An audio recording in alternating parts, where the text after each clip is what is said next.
Xin mời thí sinh mang số báo danh 01 và thí sinh mang số báo danh 02 hãy bước lên 6 bước ạ. Số báo danh 01 Thảo Thị Như đến từ xã Long Phiên, tỉnh Sơn La. Thí sinh mang số báo danh 02 Sông Thị Thanh đến từ bản Trình Thi 2, xã Vân Hồ, tỉnh Sơn La. Đã hết chưa quý vị ơi? Vâng, vẫn còn ạ. Xin mời thí sinh mang số danh 03 Hằng Thị Dung đến từ Mù Cang Chải, tỉnh Lào Cai. Xin mời thí sinh mang số danh 08 Trắng Thị Khua đến từ xã Lóng Sập, tỉnh Sơn La. Hãy cùng bước lên ạ.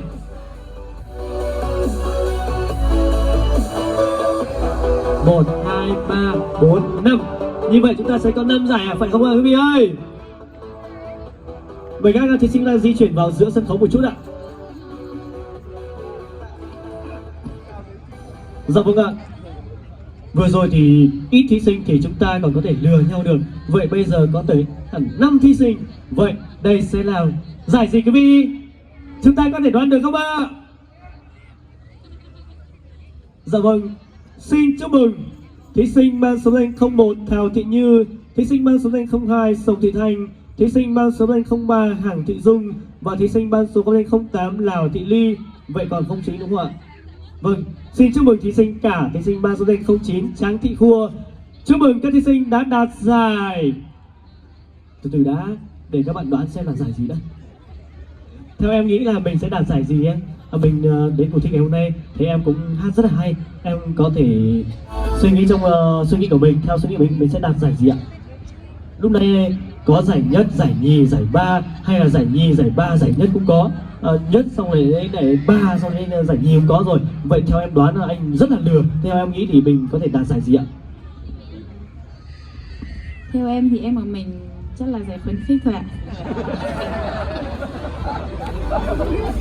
Tại sao em lại nghĩ là mình đạt giải khuyến khích ạ? Bởi vì em không tự tin về tiết mục múa của em, với lại đi mít móc, với lại cái gì câu trả lời ấy. Vâng, câu trả lời ấy là câu trả lời gì ạ? Mình có thể chia sẻ rõ hơn một chút được không? Mới có một số khán giả chúng ta thì không thể đến xem hết được, cho nên là em có thể chia sẻ là mình trả lời được chưa được tốt câu hỏi ấy là câu hỏi gì, nên là chia sẻ một chút được không ạ? Câu hỏi phủ mà quyền bình đẳng đấy. Vâng ạ, vẫn là câu hỏi phụ mà về bình đẳng giới đó quý vị ạ. Trong buổi chiều ngày hôm nay thì có một số khán giả chúng ta có thể không đến tham gia chương trình kỳ hôm nay, thì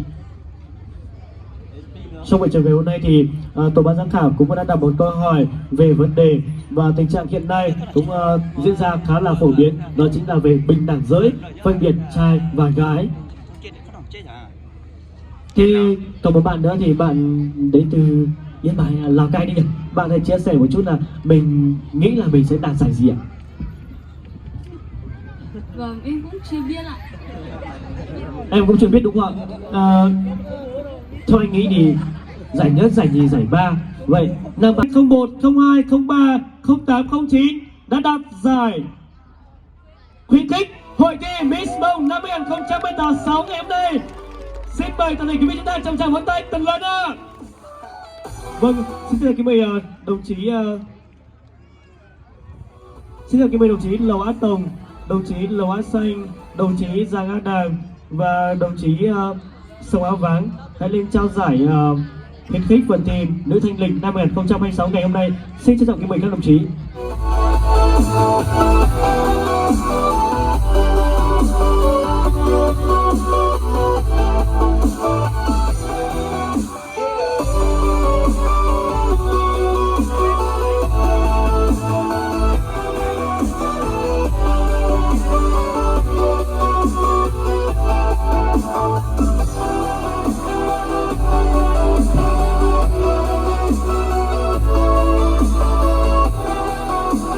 Xin mời các đồng chí Giang Á Vàng, Lầu Á Tông, Lầu Á Xanh và đồng chí Giang Á Đàng hãy lên trao giải khuyến khích phần thi nữ thanh lịch Miss Mông năm 2026 ngày hôm nay. Xin trân trọng kính mời các đồng chí. Và xin mời đồng chí.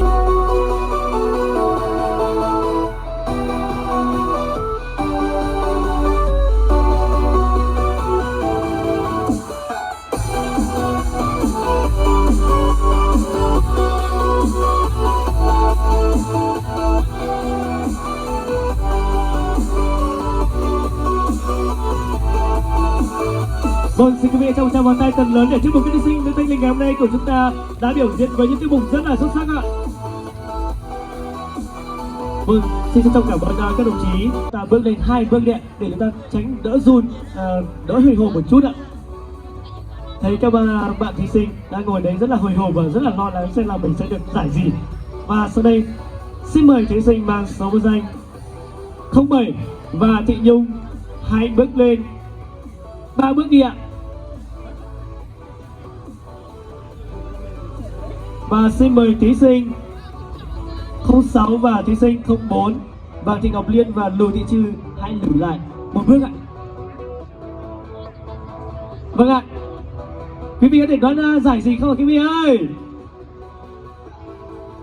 Dạ vâng ạ. Sau đây xin chúc mừng thí sinh mang số danh 07 và Thị Nhung đến từ tỉnh Điện Biên. Hết pin rồi. Mít rung quá cho nên là mít cũng hết pin rồi. Sau đây trước khi công bố giải thì chúc mừng thí sinh mang số danh 07 và Thị Nhung đến từ tỉnh Điện Biên đã đạt giải gì thì mong bạn ấy có thể chia sẻ là mình nghĩ là mình sẽ đạt giải gì. Mời thí sinh. Dạ đây thì em cũng không biết là em đạt giải gì, nhưng mà nếu em đạt được giải nhì hay là giải nhất đấy thì em cũng cảm ơn ban giám khảo với lại ban tổ chức ở Vân Hồ này trong ngày hôm nay ạ.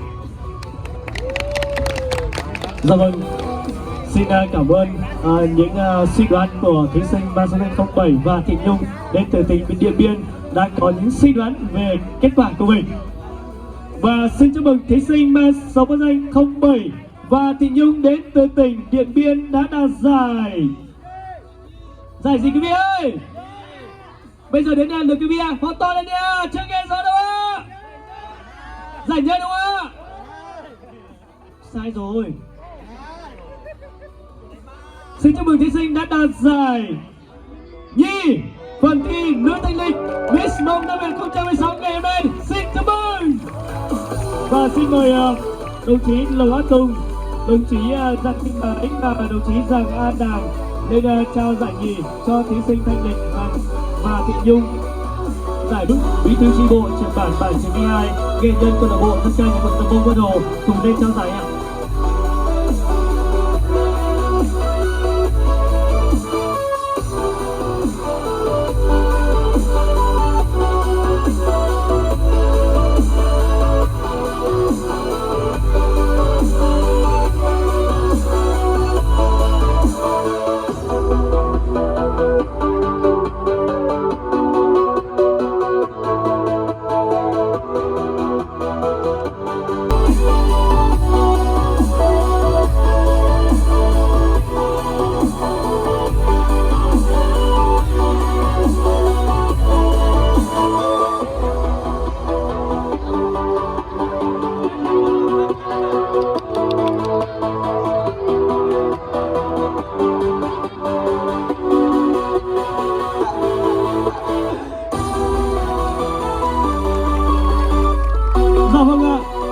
Của chúng ta có một thí sinh và Thị Nhung đến từ mảnh đất khá xa xôi, đến từ tỉnh Điện Biên cũng đang rất xúc động.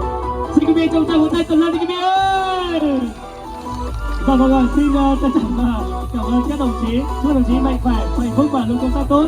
Xin mời thí sinh và Thị Nhung hãy quay về vị trí ban đầu của mình. Xin chúc mừng Thị Trư đến từ Mù Căng Chải, tỉnh Lào Cai. Thí sinh mang số danh 05 Hờ Thị Yên Vi đến từ xã Vân Hồ, tỉnh Sơn La đã đạt giải 3 phần thi nữ thanh lịch năm 2016 ngày hôm nay. Xin chúc mừng thí sinh và xin mời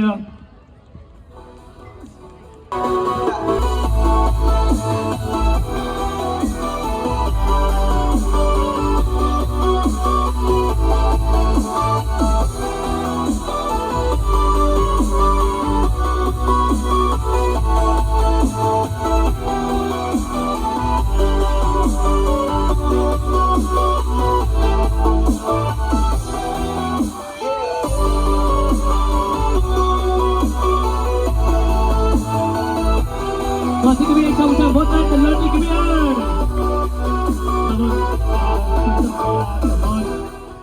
Xin trân trọng cảm ơn đồng chí Giang Thị Bái và đồng chí Lầu Á Tùng. 6 Vàng Thị Ngọc Liên đến từ tổ dân phố Park Hen, phường Thảo Nguyên, tỉnh Sơn La đã đạt giải nhất phần thi nữ thanh lịch Miss Mông năm 2026 ngày hôm nay. Xin chúc mừng.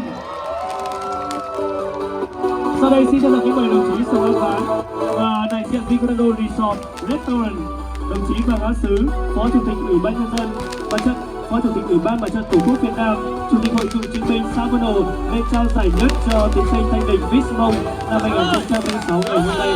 Xin chân thành kính mời các đồng chí.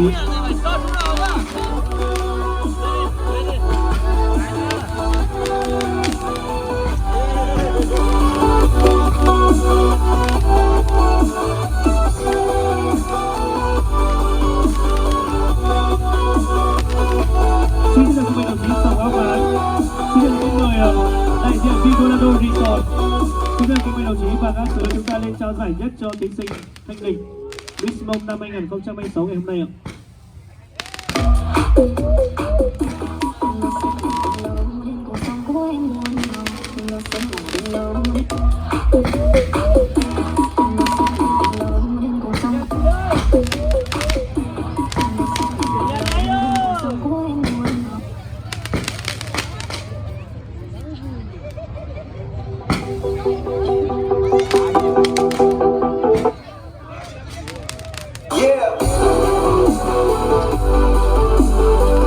Quý vị anh không biết cho một tràng vỗ tay thật lớn chúc mừng cho thí sinh nữ thanh lịch Miss Mông năm 2026 ngày hôm nay.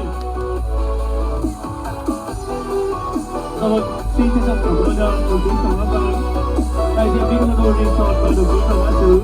Chúc các đồng chí mạnh khỏe, hạnh phúc và luôn công tác tốt. Xin mời thí sinh quay lại vị trí ban đầu ạ.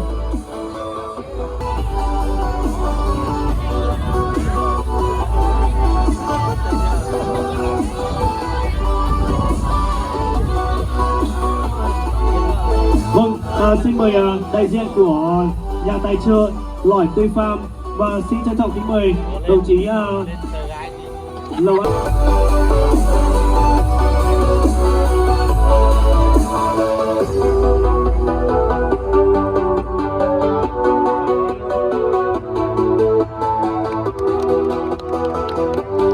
Dạ vâng ạ, xin quý vị trong một tay thật lớn đi quý vị ơi. Vâng ạ, sau đây xin mời các thí sinh chúng ta lùi lại vị trí ban đầu ạ.